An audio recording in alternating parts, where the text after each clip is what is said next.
느헤미야 9장 9절에서 18절 말씀. 주께서 우리 조상들이 애굽에서 고난받는 것을 감찰하시며 홍해에서 그들의 부르짖음을 들으시고 이적과 기사를 베푸사 바로와 그의 모든 신하와 그의 나라 온 백성을 치셨사오니 이는 그들이 우리의 조상들에게 교만하게 행함을 아셨음이라. 주께서 오늘과 같이 명예를 얻으셨나이다. 또 주께서 우리 조상들 앞에서 바다를 갈라지게 하사 그들이 바다 가운데를 육지같이 통과하게 하시고 쫓아오는 자들을 돌을 큰 물에 던진 같이 깊은 물에 던지시고 낮에는 구름 기둥으로 인도하시고 밤에는 불 기둥으로 그들이 행할 길을 그들에게 비추셨사오며 또 시내산에 강림하시고 하늘에서부터 그들과 말씀하사 정직한 규례와 진정한 율법과 선한 율례와 계명을 그들에게 주시고 거룩한 안식일을 그들에게 알리시며 주의 종 모세를 통하여 계명과 율례와 율법을 그들에게 명령하시고 그들의 굶주림 때문에 하늘에서 그들에게 양식을 주시며 그들의 목마름 때문에 그들에게 반석에서 물을 내시고 또 주께서 옛적에 손을 들어 맹세하시고 주겠다고 하신 땅을 들어가서 차지하라 말씀하셨사오나 그들과 우리 조상들이 교만하고 목을 굳게 하여 주의 명령을 듣지 아니하고 거역하며 주께서 그들 가운데에서 행하신 기사를 기억하지 아니하고 목을 굳게 하며 패역하여 스스로 한 우두머리를 세우고 종되었던 땅으로 돌아가고자 하였나이다. 그러나 주께서는 용서하시는 하나님이시라. 은혜로우시며 긍휼히 여기시며 더디 노하시며 인자가 풍부하심으로 그들을 버리지 아니하셨나이다. 또 그들이 자기들을 위하여 송아지를 부어 만들고 이르기를 이는 곧 너희를 인도하여 애굽에서 나오게 한 신이라 하여 하나님을 크게 모독하였사오나. 아멘. 함께 기도하겠습니다. 하나님, 우리에게 영적 부흥을 허락하여 주옵소서. 주께서 허락하여 주시는 그 영적 부흥을 통하여 우리의 삶이 변화되고 새로워지는 은혜를 허락하여 주시옵고 그를 통하여 우리가 더 하나님을 알고 또 하나님을 따라 나아갈 수 있는 영적 은혜를 허락하여 주옵소서. 이 모든 말씀 예수님 이름으로 기도하였습니다. 아멘. 할렐루야. 우리에게 부흥을 허락하시고 또 그 부흥을 통해 우리의 삶에 살아계신 하나님을 대면케 하는 은혜를 주신 우리 하나님의 이름을 높이 찬양합니다. 오늘 우리가 함께 나눌 말씀의 제목은 진정한 부흥이라면, 진정한 부흥이라면이라는 말씀의 제목으로 우리의 삶에 영적 부흥이 있을 때 그 부흥이 진정한 부흥이라면 반드시 나타나야 하는 그 사건과 증거가 있는데 그 사건과 증거가 어떤 것인지에 대해서 함께 좀 묵상해 보려고 합니다.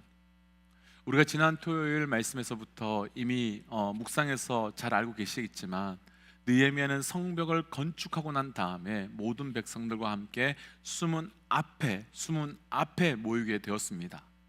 그리고 그 수문 앞에서 나팔절과 그리고 초목절을 보내게 되면서 그렇게 시작된 그 부흥의 사건이 느헤미야 9장 1절 말씀을 보시면 그날 스무나흘 날이라고 말씀하시면서 24일 동안이나 계속되었음을 증거하고 있습니다.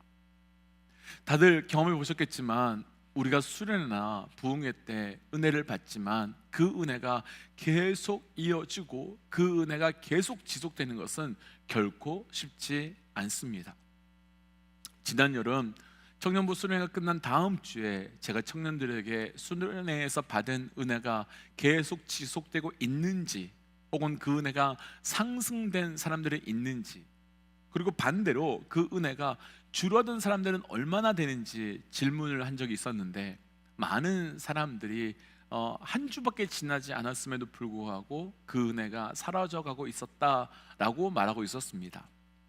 하지만 오늘 말씀의 제목처럼 진정한 부흥의 사건이라면 그 부흥의 사건은 하루 이틀 만에 끝나거나 혹은 감정적으로 눈물을 흘리거나 혹은 기뻐하는 것으로만 끝나서는 안 됩니다.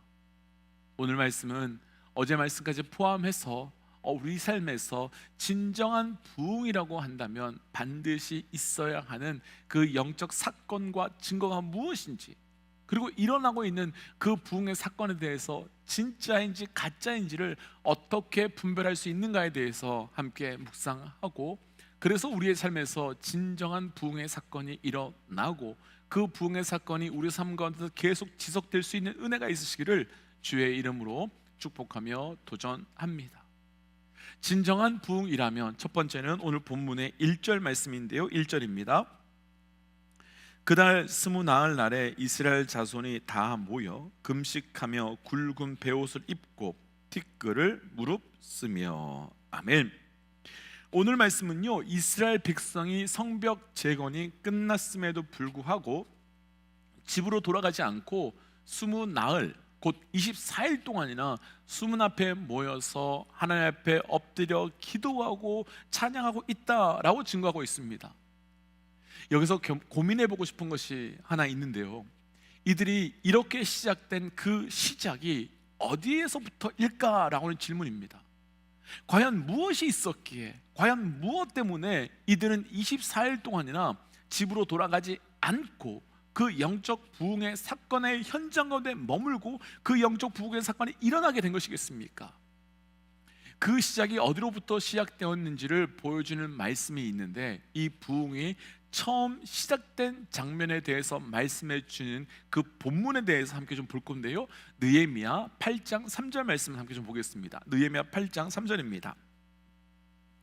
수문 앞 광장에서 새벽부터 정오까지 남자나 여자나 알아들을 만한 모든 사람 앞에서 읽음에 뭇백성이 그 율법책에 귀를 기울였는데. 아멘. 방금 읽었던 이 말씀은 이스라엘 백성들이 수문 앞 광장에서 처음 모였을 때의 상황을 보여주고 있는 말씀입니다. 그런데 백성들이 가장 먼저 한 것은 단 한 가지였습니다. 수문 앞 광장에 모여서 새벽부터 정오까지 남자나 여자나 알아들을 만한 모든 사람들이 말씀을 읽었고, 그리고 말씀 앞에 반응하기 시작했습니다. 곧 진정한 부흥은, 그리고 진정한 부흥이라면 그 부흥은 언제나 말씀에서부터 시작이 되어야 함을 보여주고 있는 것이지요. 사실 이런 현장에서는 말씀 없이 감정적으로만 끌어올릴 수도 있습니다.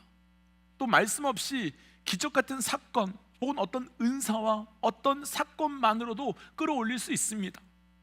그런데 말씀이 없이 감정으로, 기적으로, 그리고 어떤 사건으로 끌어올릴 수 있다면 세상의 그 어떤 콘서트와 같은 것과 다를 것이 하나도 없을 것입니다.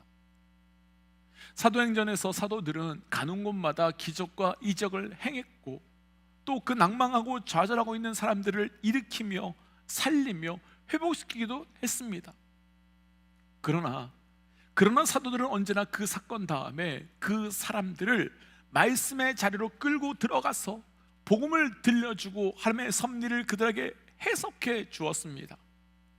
또 사람들이 기적과 이정을 행한 그 자신들에게 집중하려고 했을 때 왜 우리에게 주목하느냐, 왜 우리에게 집중하느냐며 그들의 시선을 말씀으로 끌고 나아가 말씀에 주목하도록 만들었습니다. 사도들이 그렇게 한 이유는 단 한 가지입니다.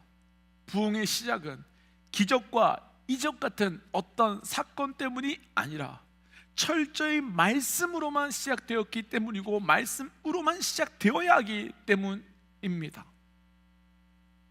열왕기상 19장 말씀을 보면 갈멜산에서 바알과 아세라를 섬기는 우상의 제사장들과 치열하게 영적 전쟁을 한 엘리사가 그들과의 전쟁에서 승리했음에도 불구하고 이세벨의 편지를 받고 두려워 도망가는 사건이 나오지요. 사실 이해가 안 됩니다.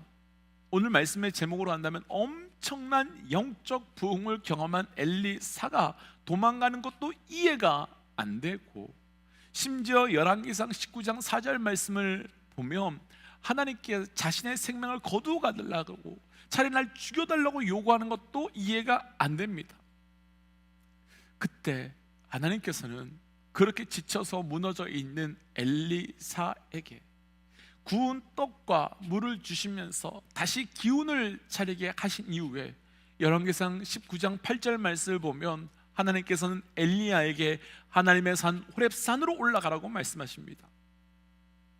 하나님께서 말씀하신 호렙산은 신의 산으로 이스라엘 백성이 출애굽한 이후에 모세가 올라가서 하나님을 대면했을 뿐만 아니라 그 이스라엘 백성이 가장 처음으로 말씀을 받은 산입니다.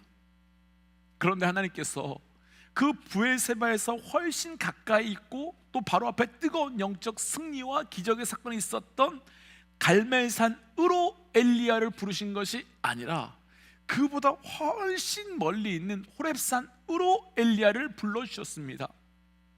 그리고 호렙산에서 하나님께서는 세미한 소리 가운데 말씀해 주셨고 그 말씀을 통해서 다시 엘리야가 하나님 앞에 반응하며 움직이도록 해 주셨습니다.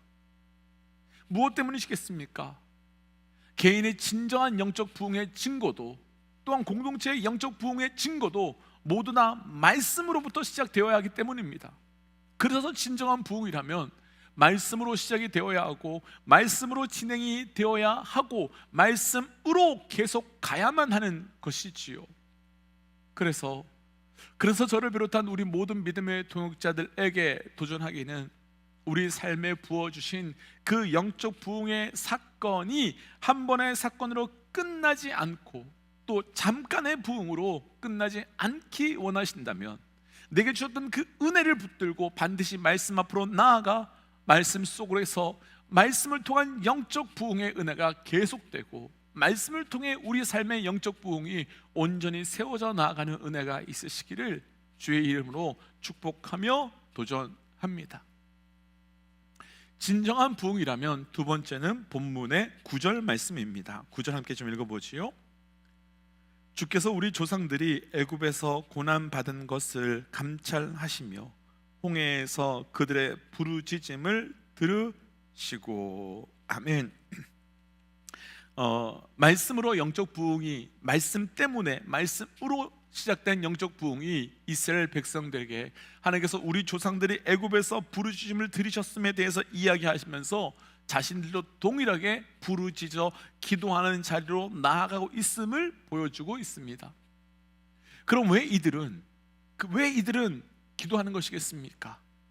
분명하지요. 아주 간단하게 설명해 본다면 앞서 나누었듯이 영적 부흥은 말씀으로 시작되고 또한 말씀으로 지속되게 됩니다. 그리고 우리는 그 말씀을 영의 양식이라고 말합니다. 그럼 말씀이라고 하는 영의 양식을 먹었다면 이제 해야 될 것은 영적 호흡이지요. 음식이 힘이 되고 내 몸의 에너지가 되기 위해서는 반드시 호흡이 필요하고 그 영적 호흡은 바로 기도이고, 그래서 백성들은 말씀으로 시작된 그 영적 부흥을 이제 호흡함으로, 영적 호흡함으로 그 부흥을 계속해서 이어가기 위해서 기도의 자리로 나아가고 있는 것입니다. 곧 오늘 말씀에 나눌 두 번째 진정한 부흥이라면 기도가 있어야 하고 기도가 필요하고, 그래서 그 기도의 자리를 통하여서 영적 부흥이 우리에게 나타나게 있는 겁니다. 때문에 우리 삶보다 영적 부흥이 시작되고 영적 부흥이 지속되기를 원한다면 우리는 반드시 말씀의 자리에서 기도의 자리로 옮겨 들어가야 합니다. 그래서 우리 믿음의 동역자들에게 도전하기는 주신 영적 부흥, 영적 은혜를 계속해서 이어가도록 위하여 반드시 기도의 자리로 나아갈 수 있는 영적 어려운 결단이 있으시기를 주의 이름으로 도전합니다.